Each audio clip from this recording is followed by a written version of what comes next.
담임 목사님께서 고통의 목적이라는 제목으로 말씀 증거해 주시겠습니다.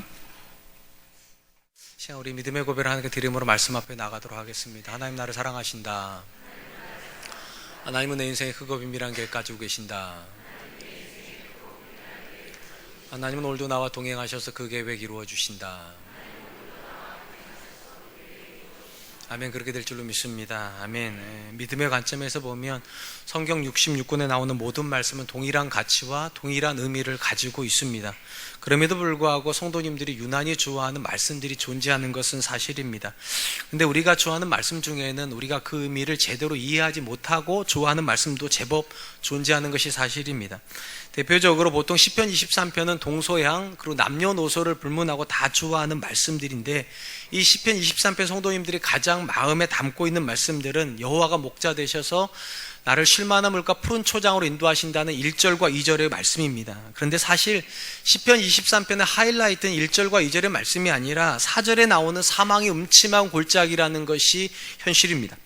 제가 시편 23편의 핵심이 사망의 음침한 골짜기라고 말씀드리는 이유는 우리가 사는 세상에도 하나님이 아니라 사람이 만드는 쉴만한 물과 푸른 초장이 존재하기 때문입니다. 우리만 행복한 것이 아니라 그들의 방식으로 그들도 행복합니다. 우리만 만족하고 있는 것이 아니라 그들의 삶에도 만족은 존재합니다. 그래서 저와 여러분들이 쉴만한 물과 푸른 초장이 있다고 해서 그들이 우리를 부러워하지 않습니다. 그런 점에서 하나님께서 저와 여러분들에게 사망의 음침한 골짜기를 주신다는 건 굉장히 의미가 있습니다. 그들도 당하는 어려움이고 우리도 당하는 어려움에 서보면 그들의 삶의 모습과 우리의 삶의 모습에 확연한 차이를 가져오기 때문입니다. 삶의 음침한 골짜기라고, 사망의 음침한 골짜기라고 하는 것은 내가 아무것도 할 수 없는 지점일 겁니다. 이 아무것도 할 수 없는 지점에 서면 세상에 있는 그들은 절망합니다. 그런데 아무것도 할 수 없는 그 지점에 서 있는 성도는 하나님께서 그곳에서도 주의 지팡이와 막대기로 나를 지키신다는 그 믿음의 고백을 가지고 절망을 하는 것이 아니라 담대할 수 있습니다. 바로 이러하기 때문에 하나님께서 그분의 자녀들에게 쉴만한 물과 푸른 초장만 주시는 것이 아니라 사망의 음침한 골짜기를 주시는 겁니다. 그리고 이 고난을 통하여서 그들에게 보여주시는 메시지가 있습니다. 이곳에도 하나님은 살아계시다고. 또한 하나님의 지켜주심을 찬양하는 시편 121편 역시 우리가 그 의미를 많이 놓치고 있는 시편이라 생각을 하게 됩니다. 시편 121편은 질문과 대답의 형식으로 시작을 합니다. 시편 121편 1절로 2절입니다. 내가 산을 향하여 눈을 들리라. 나의 도움이 어디서 올까? 나의 도움은 천지를 지으신 여호와에게서로다. 시편 121편은 성전을 향하여 올라가는 시인이 부르는 노래입니다. 우리가 잘 아는 것처럼 예루살렘은 산에 세워져 있습니다. 그래서 해발 800m 있다 보니까 여기서 성전으로 올라가려다 보면 올라가면서 자연스럽게 보이는 것이 산이고 골짜기입니다. 이게 천혜의 환경인데 지리적으로 따지고 놓고 보면 산맥과 골짜기가 형성되어 있는 이 성전과 그리고 이 성은 안전할 수밖에 없습니다. 그러니까 그렇게 안전해 보이는 곳을 올라가면서 질문을 하는 것이죠. 무엇이 나의 도움이 될까? 객관적인 사실은 이렇게 고백이 돼야 될 겁니다. 높은 산맥이 깊은 골짜기가 우리의 도움이 될 것이다. 근데 시인이 뭐라고 말하는가? 천지를 지으신 여호와가 우리의 도움이시다. 왜 이런 고백이 나오는 걸까? 우리가 시편 121편에서 시인이 말하는 나의 도움이 어디서 올까라고 하는 이 질문의 의미를 제대로 이해하려면 시편 120편부터 134편까지 나오는 성전에 오르는 노래라고 되어 있는 이 하나의 표제어로 전체로 묶여있는 이 시편이 어떤 의미를 가지는가를 이해를 해야 됩니다. 본래 이스라엘은 3대 절기라는 걸 지켰는데요, 6월절, 7.7절, 장막절을 민족의 3대 절기라 부르고 이 3대 절기에는 예루살렘으로 올라가서 순례 여행을 했습니다. 그리고 이스라엘 사람들이 순례 여행을 할 때 그때 불렀던 노래가 이 성전으로 올라가는 노래입니다. 과연 이 노래는 언제부터 불렀을까? 사실 역사적으로 언제부터라고 정확한 기록은 없습니다. 다만 일반적으로 동의가 되는 것은 바벨론 포로를 마치고 돌아와서 이스라엘이 이 노래를 불렀을 거라는 것입니다. 이런 배경을 가지고 시편 121편의 질문을 다시 한번 들여다봅니다.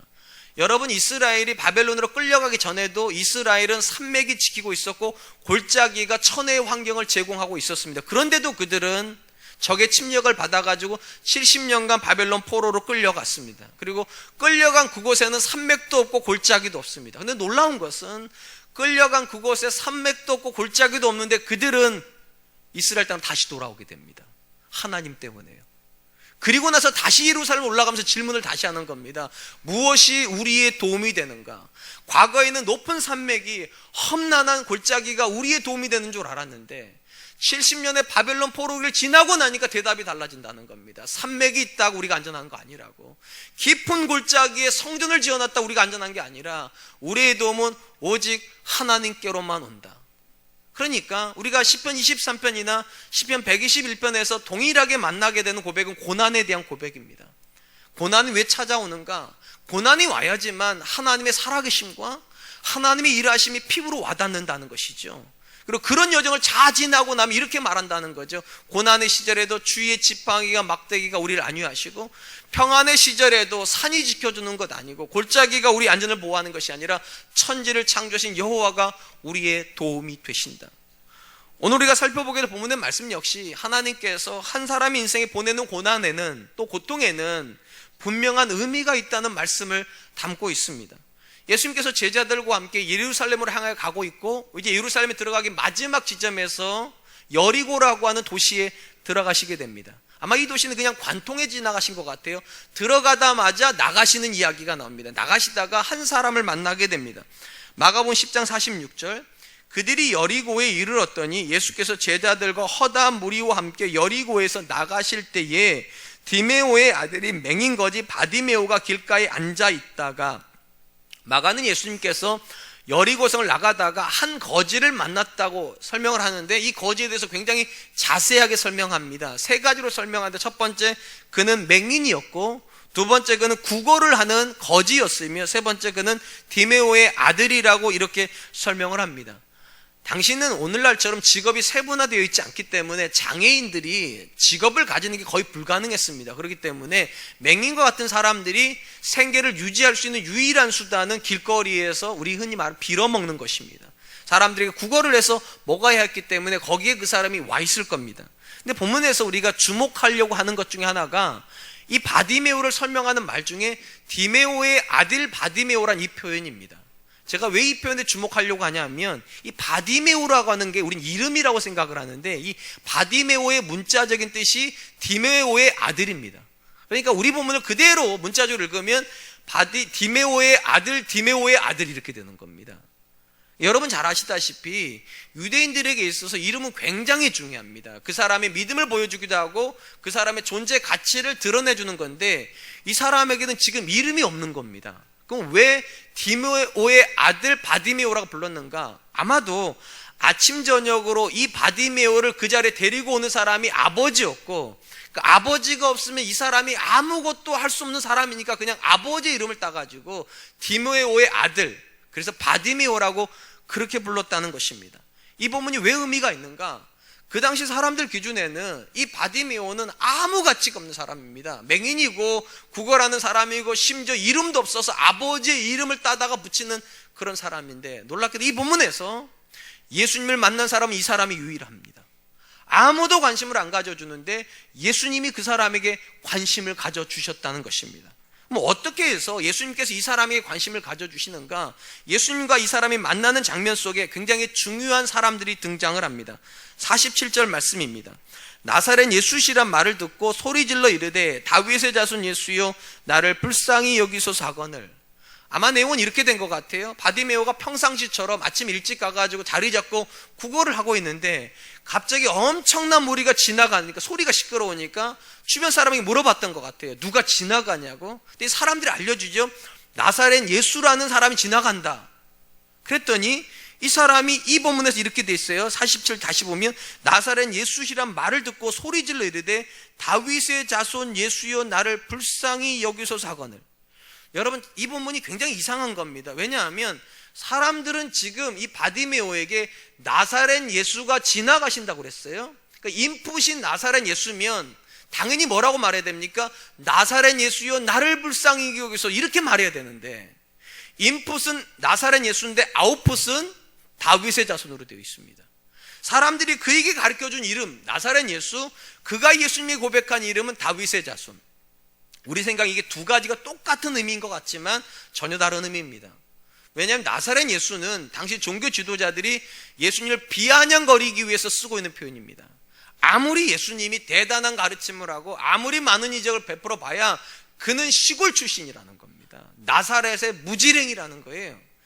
그렇게 가르쳐준 이름이 나사렛 예수고, 상대적으로 다윗의 자손은 구약 메시아로 예언되어 있는 존재입니다. 존귀한 이름입니다. 그러니까 사람들이 이 바디메오에게 가르쳐준 예수님의 이름은 굉장히 천박한 이름인데, 그가 예수님에게 고백하고 있는 이름은 굉장히 존귀한 이름이에요. 이게 굉장히 이상하다고 하는 것은, 그 자리에는 모든 사람 중에 유일하게 눈 감은 사람은 바디메오입니다.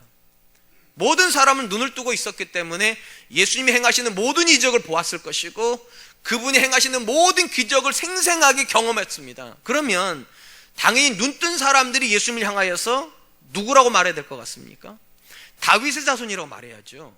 상대적으로 이 바디메오는 거지고 은혜를 받은 게 하나도 없으면 마음이 강팍해서 예수님을 향하여서 나사렛 예수라고 말해야 될 것 같습니다. 정반대 일이 벌어진 거죠.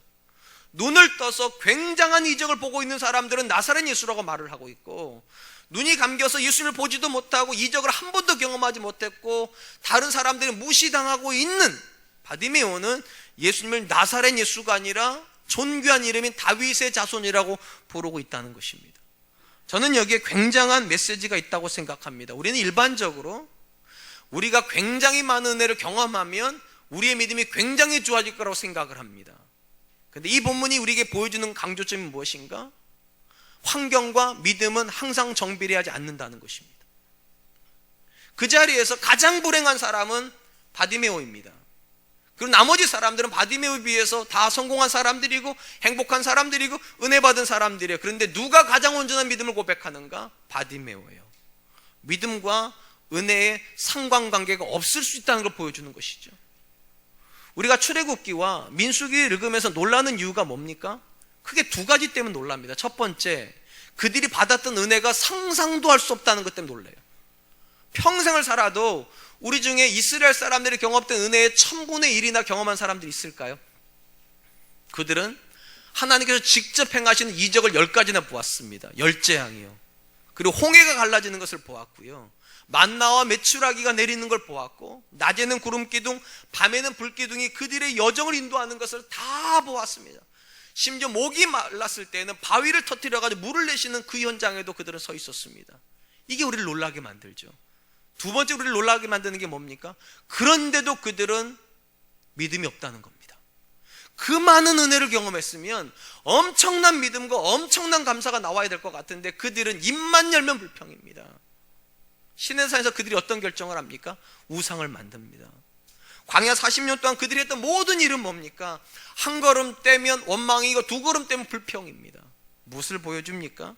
더 많은 은혜가 더 큰 믿음을 보장해 주지 못한다는 겁니다. 이 자리에 계신 분들 중에 오해하지 마세요. 내가 일이 잘 되고 있기 때문에 내 자녀들이 좋은 대학교 갔고 하는 것마다 잘 되기 때문에 내가 믿음이 좋을 것이다. 그럴 수도 있지만 그렇지 않을 가능성도 얼마든지 있습니다. 정반대로 여러분, 내가 누군가보다 더 열악한 환경에 들어가 있고 고난을 당하고 빈곤을 당했기 때문에 반드시 믿음에 실패하리라는 법도 없습니다. 이 본문에서 상식적으로 따지면 가장 믿음이 없어야 될 것 같은 사람은 바디메오죠. 받은 은혜가 아무것도 없잖아요. 태어날 때부터 눈 안 보이죠. 사람들이 안 데리고 다니면 어디 가서 빌어먹지도 못하죠. 심지어 이름으로도 못 불려가지고 아버지 이름으로 불리는 사람, 가장 불행한 사람인데 그가 예수님을 향해서 고백하는 고백은 가장 존귀합니다. 다윗의 아들 예수요. 그러므로 사랑하는 성도 여러분, 얼마든지요, 외적으로는 부유하지만 믿음에는 초라한 사람이 있을 수 있고요, 정반대로 외적으로는 초라하지만 믿음에는 부유한 사람들이 존재할 수 있습니다. 저는 우리 사랑과 은혜교회가 정말 하나님 앞에서 받는 모든 믿음은 환경보다 뛰어넘는 믿음이었으면 좋겠어요. 왜 이 본문에서 바디메오를 주목하시는 걸까요? 적어도 바디메오의 믿음은 환경에 지배당하지 않습니다. 모든 사람들이 조롱하는데, 은혜가 하나도 없는데, 그런데 믿음이 수그러들지를 않아요. 사랑하는 성도 여러분, 신앙적 관점에서 보면 분명히 물질적인 부요를 가지면서 믿음도 성숙할 수 있는 게 최선일 거예요. 우리가 만나는 믿음의 사람들이 그런 사람들이죠. 아브라함 부자인데 믿음이 있어요. 요셉 엄청 성공했는데 믿음이 흔들리지 않아요. 다윗 이스라엘 역사에서 가장 높은 자리에 올라가 있는데도 그는 한결같이 하나님을 원해요. 사실 우리가 이런 지점을 원하죠. 근데 성경의 대부분의 이야기는 무엇인가? 극소수의 사람을 빼고는 은혜가 주어지면 사람이 망가진다는 겁니다. 은혜 때문에 믿음이 늘어나는 이야기보다는 은혜 때문에 사람이 망가지는 이야기가 훨씬 많습니다. 그래서 예수님께서 산상설교에서 복이 있다고 말하는 사람은 부유한 사람이 아니었습니다. 가난한 사람이었어요. 가난한 자는 복이 있나니 천국이 저희 것입니다. 왜 가난이 복일까요? 가난해야 믿음이 절박해지니까요. 부유할 때는 보이지 않았던 하나님, 간절하지 않았던 하나님이 간절해지는 순간이 어느 순간인가? 다 빼앗기는 순간이거든요. 모든 것이 다 멀어지는 순간이 되면 그때야말로 진짜 하나님 간절해지죠. 이것이 사실이라면 믿음의 관점에서 가장 불행한 상태는 고난의 상태도 아니고 건강이 없는 상태도 아니고 물질적으로 부족한 상태도 아닙니다. 사실은 진짜 불행한 상황은 고난이 왔는데도 믿음이 절박해지지 않는 상태예요. 가난한데도 하나님을 향해서 간절히 기도하지 못하는 상태예요. 육신이 연약한데도 하나님을 향하여서 기대감이 생기지 않는 상태야말로 진짜 불행한 거예요. 그런 점에서 오늘 본문에 이 바디메오는 불행한 사람 아닙니다. 그는 모든 사람이 비천하다고 말을 하고 이름으로도 불러주지도 않고 거렁뱅이라고 놀리고 있는데도 그는 여전히 하나님 바라보고 있으니까. 그러므로 사랑하는 성도 여러분, 사람들이 여러분을 누구라고 말하느냐 하나도 중요하지 않습니다. 하나님이 여러분을 누구라고 말하는가가 중요하고 또 여러분들이 하나님을 어떻게 고백하는가가 정말 중요해요. 그리고 또 기억하십시오. 환경이 여러분의 믿음을 결정하지 않습니다. 환경이 좋아야지만 우리가 하나님께 고상한 고백하는 거 아니에요. 얼마든지 이 본문에 나온 바디메오처럼 절망적인데도 하나님께 존경 고백 드릴 수 있습니다. 모든 사람들이 나사렛 예수라고 부를 때 딱 한 사람만 다윗의 자손이요. 2018년에 분명히 우리도 굉장히 많은 어려움을 만나게 될 겁니다. 그때마다 우리 마음이 무너질 것 같고 원망도 가득가득 쌓일지 모르겠어요. 그때 기억하십시오. 바디메오를요. 그가 원망하지 않았다면, 그가 절망하지 않았다면 우리가 절망해야 될 이유는 없어요. 그리고 반드시 기억하십시오. 상황이 믿음을 이기는 게 아니라 믿음이 상황을 이겨야 이게 진짜예요. 그래서 하나님께서 이 본문에다가 바디메오를 넣어놓고 예수님이 그 바디메오를 주목하시는 것이죠. 자, 이 부분 다시 돌아옵니다. 사람들이 나사렛 예수가 지나간다고 했는데 바디메오는 다윗의 자손 예수여 나를 불쌍히 여기며 예수의 이름을 높입니다. 그러면 사람들이 홍해를 열어주는 것처럼 야 예수님에게 가라, 네가 너야말로 예수님 만나야지 이래야 될 것 같은데 참 야속한 일이 벌어집니다. 48절 많은 사람이 꾸짖어 잠잠하라 하되 그가 더욱 소리질러 이르되 다윗의 자손이여 나를 불쌍히 여기소서 하는지라. 여러분 참 야박하죠. 그 본문에서 예수님을 만나야 될 사람은 딱 한 사람이잖아요. 바디메오 아닙니까? 절박하잖아요. 그래서 소리쳤으면 사람들이 예수님이 데려가야 될 것 같은데 오히려 이를 꾸짖었대요. 우리 성경에 꾸짖었다는 말에 시제가 굉장히 중요한데 미완료 시제입니다. 헬라어에서 미완료는요 왕을료가 안 됐다는 말이기 때문에 계속했다는 거예요. 그러니까 계속 꾸짖었다는 거예요. 그러니까 본문 상황은 이런 겁니다. 나사렛 이 바디메오가 외치면 사람은 꾸짖고 외치면 꾸짖고 그렇게 계속 번복이 됐다는 거예요. 그때 궁금한 건 이거예요. 이 본문에 나오는 대부분의 군중들은 왜 이렇게 야박한 거죠? 좀 긍휼히 여길 법도 하잖아요. 불쌍하지 않습니까? 여러분들 안 불쌍하세요? 태어날 때부터 눈도 안 보이고 구걸해야 되고 이름도 없어가지고 아버지 이름 불리는데 여러분 안 불쌍하세요? 아마 여러분 같은 분이 거기 계셨으면 길 열어주셨겠죠. 그죠? 그리고 예수님이 데려가셨겠죠. 근데 이 부분의 사람들은 그럴 마음이 아예 없어요. 왜 없을까? 아마 두 가지 이유 때문일 겁니다. 첫 번째가 가장 일반적인 이유인데 이 마가복음 10장은요 전체적인 분위기가 어떤 건지 다시 한번 이해할 필요가 있어요. 마가복음 10장 앞부분 어떤 사건이 나왔는가? 부모님들이 어린 아이들을 예수님께 데려왔더니만 제자들이 쫓아내버렸죠. 왜냐하면 예수님께서 어떻게 이런 어린아이 같은 애들을 만나 계시겠는가? 격이 안 맞는다 해서 쫓아내버렸어요. 이 부분 바로 앞본문에서 어떤 이야기가 나왔는가? 야고보와 요한이 예수님께서 영광 중에 예루살렘 입성하면 주의 오른쪽 자리, 주의 왼쪽 자리 앉게 해주십시오. 쉽게 말하면 사람들은 그 당시 예수님이 예루살렘에 가면 높은 자리를 차지하실 거라 생각을 했습니다. 그러니까 당연히 높은 자리를 차지하면 거기에 맞는 사람을 만나실 거다. 어린아이 같은 존재는 거기 합당하지 않고 당연히 이 본문에 나오는 거렁뱅이 이름도 없는 사람, 그리고 눈도 안 보이는 그런 존재하고 있으면 격이 안 맞는다는 거죠. 그러니까 조용히 하라고. 네가 아무리 소리쳐봐도 예수님이 너 만나지 않는다고 그렇게 생각을 했다는 거죠. 그러니까 꾸짖었다는 거예요. 이게 일반적인 해석입니다. 그런데 전 두 번째 해석을 개인적으로 더 좋아합니다. 여러분, 이 본문에서 가장 강조가 되는 것은 무엇인가? 사람들은 나사렛 예수라고 말하고 있고 이 바디메오는 계속 다윗의 자손이라는 걸 강조합니다. 두 번이나 그래요. 두 번이나 강조해서 다윗의 자손이여 나를 불쌍히 여기십시오. 다윗의 자손이여 불쌍히 여기십시오. 그러니까 쉽게 말하면 이 본문을 이렇게 이해할 수 있다는 거죠. 사람들이 그에게 가르쳐주는 고백을 하지 않고 다른 고백을 하니까 사람들이 꾸짖는다는 거죠. 다윗의 자손이 아니라 나사렛 예수라고. 왜 자꾸만 다윗의 자손이라고 말하냐고. 나사렛 예수라고. 저는 개인적으로 두 번째 해석이 굉장히 의미가 있다고 생각을 합니다. 왜냐하면 어느 시대나 믿음의 고백이 환영받지 못합니다. 예수님의 시절에는 예수님을 향해서 다윗의 자손, 또 한 발짝 더 나아가서 하나님의 아들이라는 이 고백은 환영받지 못했어요. 그래서 사람들이 꾸짖는 거예요. 우리 시대에도 마찬가지죠. 예수님께서 유일한 구원자가 되신다는 이런 믿음의 고백을 환영받지 못합니다. 그래서 교회 다니는 사람들을 향해서 편협한 사람들인 것처럼 그렇게 꾸짖죠. 심지어 교회 안에서도 믿음 생활을 좀 제대로 하려고 하면 사람들이 믿음을 격려하는 것이 아니라 뭐라고 말합니까? 적당히 좀 하라고, 적당히 좀 믿으라고. 상황이 이러다 보니까 언제부턴가 교회 다니는 사람들도 믿음으로 뭔가를 하려고 하지 않고 항상 어떻게 생각하는가? 내가 하는 생각이 대중적인가? 다른 사람들이 내가 하는 생각에 동의하는가? 그들도 나처럼 하는가? 굉장히 합리적이고 굉장히 이성적이고 굉장히 현실적인 것만 늘 강조하고 그렇게 하라고 사람들을 권하는 시대가 되어버렸습니다. 사랑하는 성도 여러분, 한번 곰곰이 생각해 보시죠. 최근에 여러분 주변에서 믿음으로, 세상의 방식이 아니라 믿음으로 공부하려고 하는 자녀를 만나보신 적 있습니까?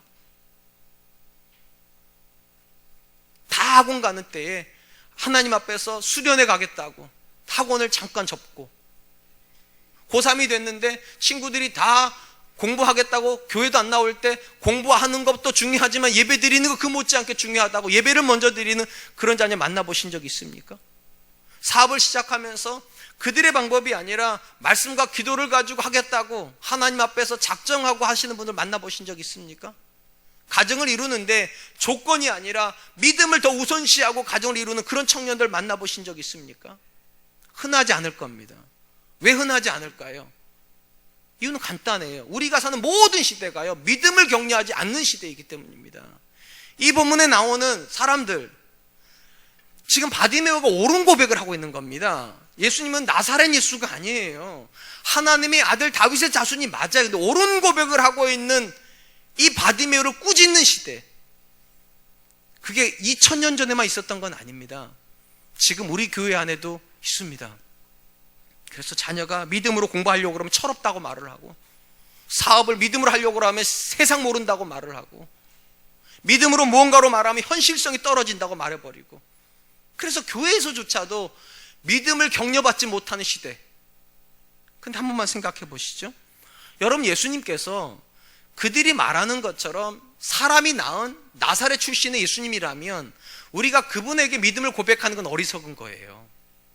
합리적이고 이성적이고 경험적인 거 하는 게 맞아요.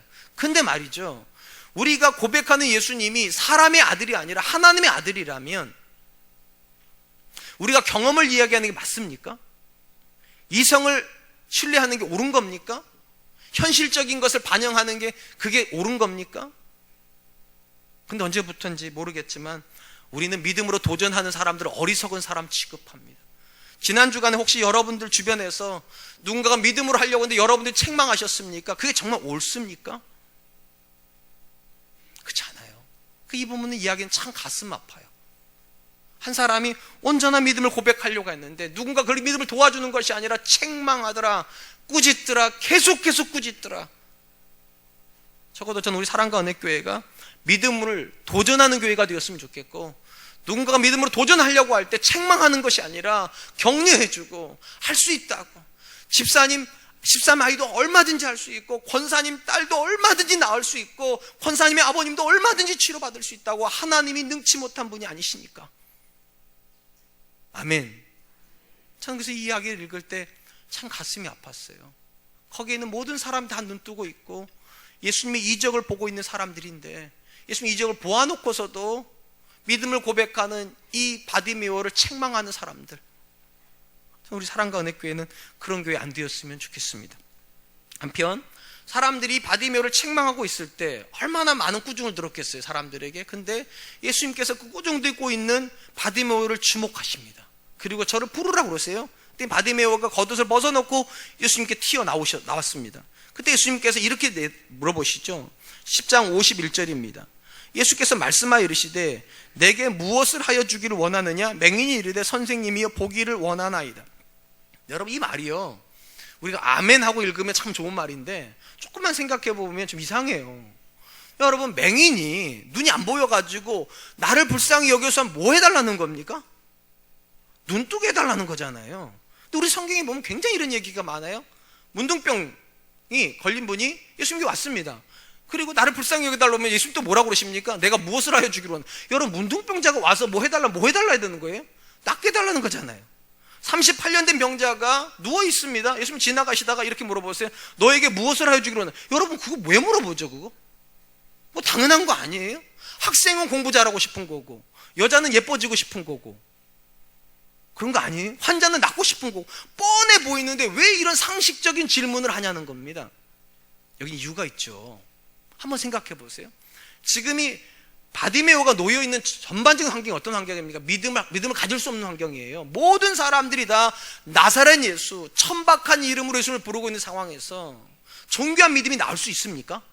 그거 불가능하죠. 근데 놀라운 것은 모든 사람이 천박한 믿음을 가지고 있는 그 중에서 마치 연꽃이 피어오르는 것처럼 이 바디메오가 다윗의 자손이라고 외쳤단 말이에요.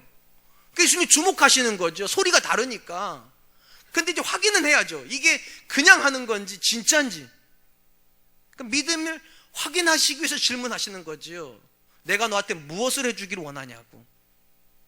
우리가 이 말씀을 정말 제대로 이해하려면 이 말씀의 전후 좌우를 조금만 더 이해할 필요가 있습니다. 앞에서 제가 말씀드렸죠. 이 말씀 바로 앞에서 어떤 이야기가 있었습니까? 야고보와 요한이 예수님께 나오는 장면이었습니다. 그들이 예수님께 뭔가를 원하는 게 있어서 나온 거였어요. 그때 예수님께서 뭐라고 말씀하셨는가?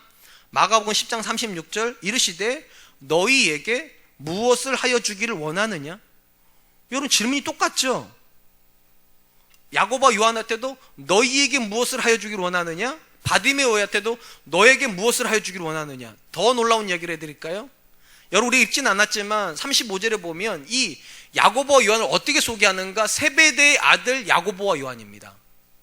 이 본문에 바디메오도 어떻게 소개되어 있습니까? 디메오의 아들 바디메오라 이렇게 소개되어 있습니다. 의도적이에요. 굉장히 의도적이에요. 비교하고 있는 거죠, 지금요. 단순히 말하면 야고보와 요한도 예수님을 메시아로 고백합니다. 이 바디메오도 예수님을 메시아로 고백합니다. 그리고 두 존재가 다 나왔을 때 예수님께 이 두 존재에게 하신 질문도 똑같아요. 무엇을 하여 주기를 원하느냐? 무엇을 하여 주기를 원하느냐? 근데 딱 하나가 달라집니다.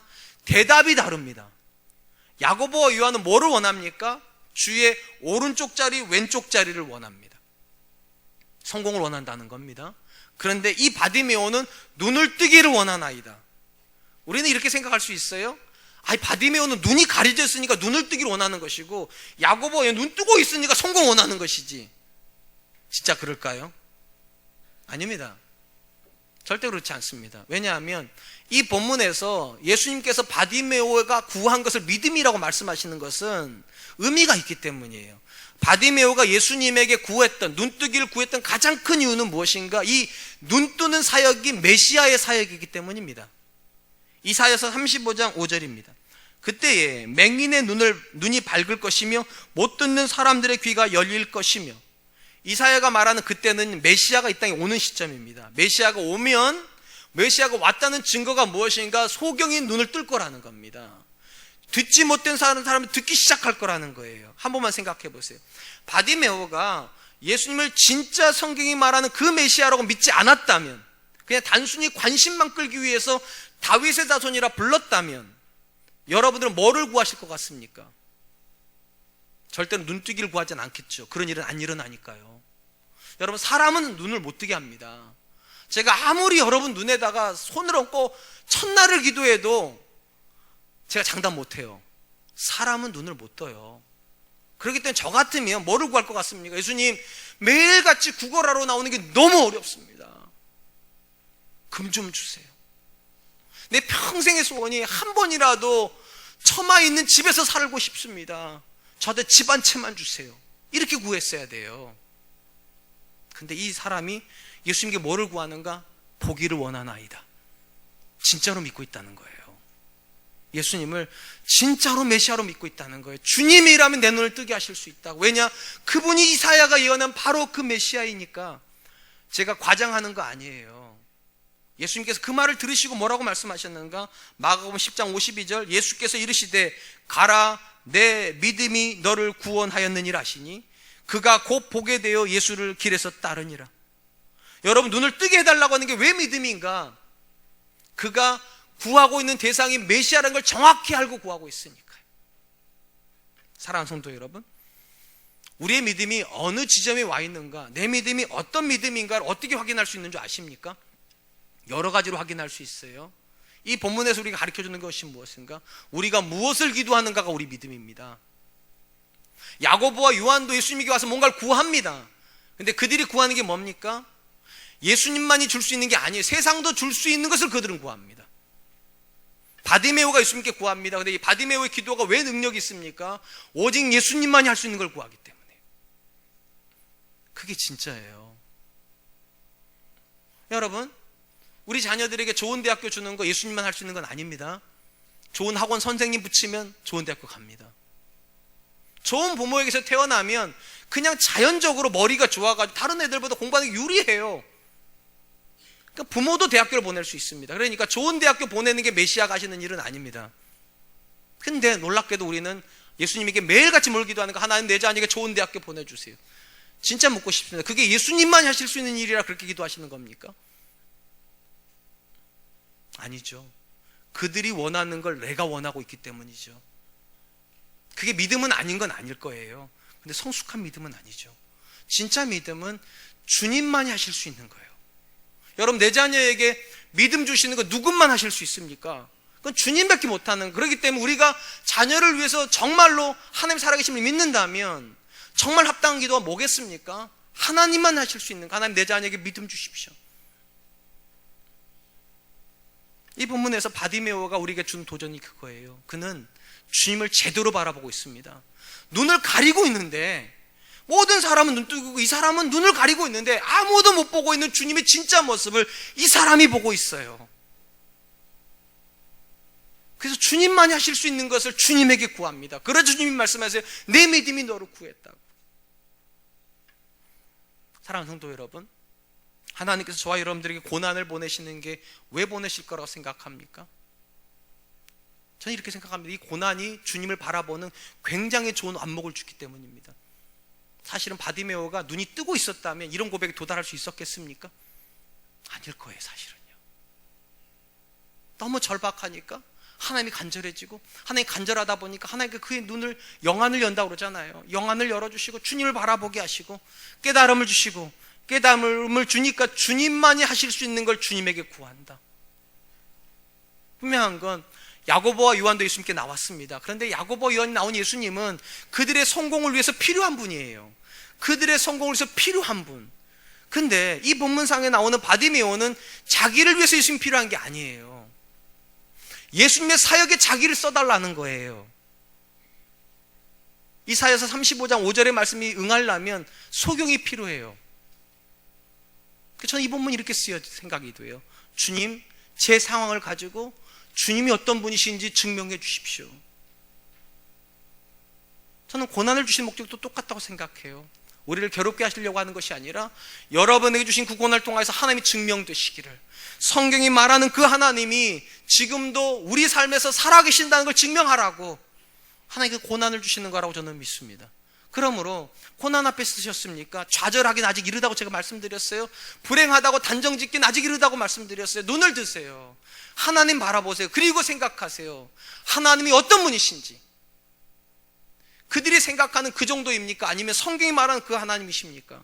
분명한 것은 성경이 말하는 전능하신 하나님이 맞다면 우리 상황을 통해서 그분이 일하실 수 있습니다. 우리 상황을 통해서 하나님의 살아계심 증거될 수 있습니다. 그러므로 상황이 바뀌기를 위해서 기도할 것이 아니라 이 상황을 가지고 하나님이 일해 주시기를, 그것이 우리의 기도가 되실 수 있기를 주님의 이름으로 축원드리겠습니다. 이제 말씀을 맺으려고 합니다. 때로는 하나님께서 다른 사람에게 다 주시는 것을 우리에게 허락하지 않으실 때가 있습니다. 다 건강한데, 다 부자인데, 다 성공하는데 나만 왜 이러나? 내 자녀만 왜 이러나? 왜 우리 집만 이러나? 이럴 때가 있어요. 근데 여러분, 그 상황 자체가 우리를 불행하게 만들지 못한다고 제가 말씀드렸어요. 왜냐? 믿음이 상황에 들어가는 게 아니니까요. 상황이 믿음을 좌지우지하는 거 아닙니다. 믿음이 상황을 바꿔놓는 거죠.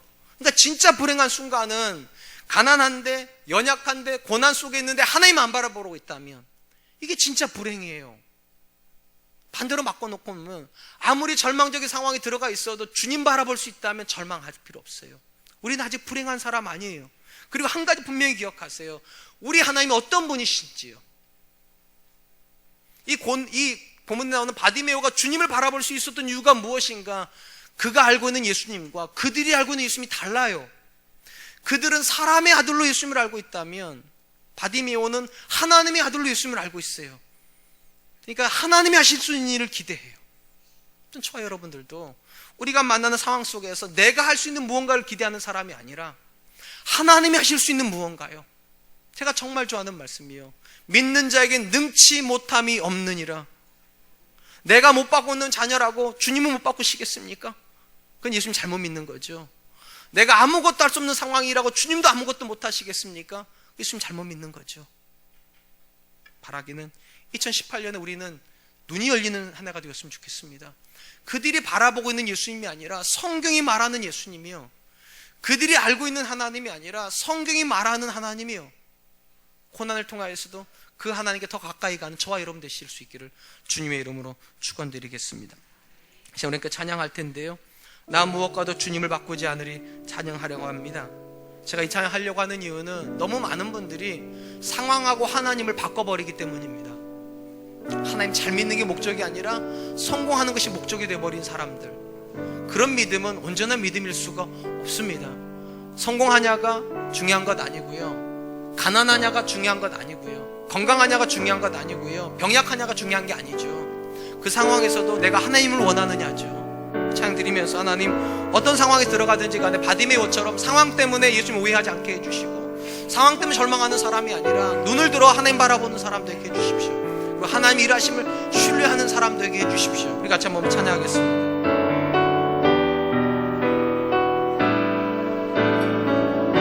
나 무엇과도 주님을 바꾸지 않으리. 다른 어떤 은혜 구하지 않으리. 오직 주님만이 내 삶의 도움이시니 주의 얼굴 보기 원합니다. 주님 사랑해요. 주님 사랑해요.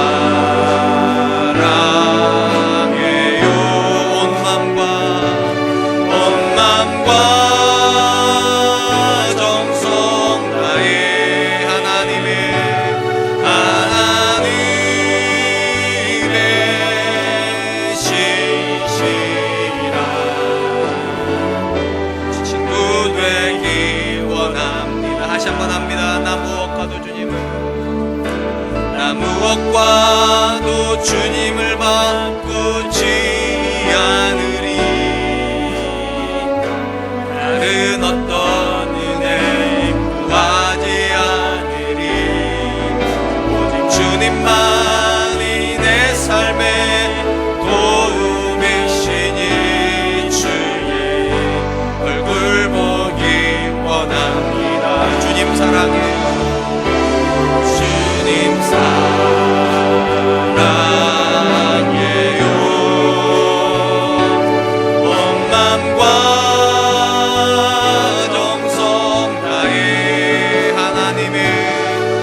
계십니까?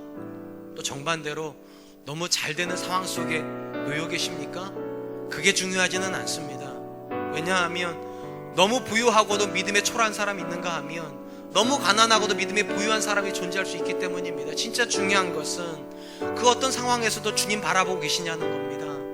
그리고 그 주님을 바라보신 우리의 시각이 제대로 되어 있냐는 겁니다.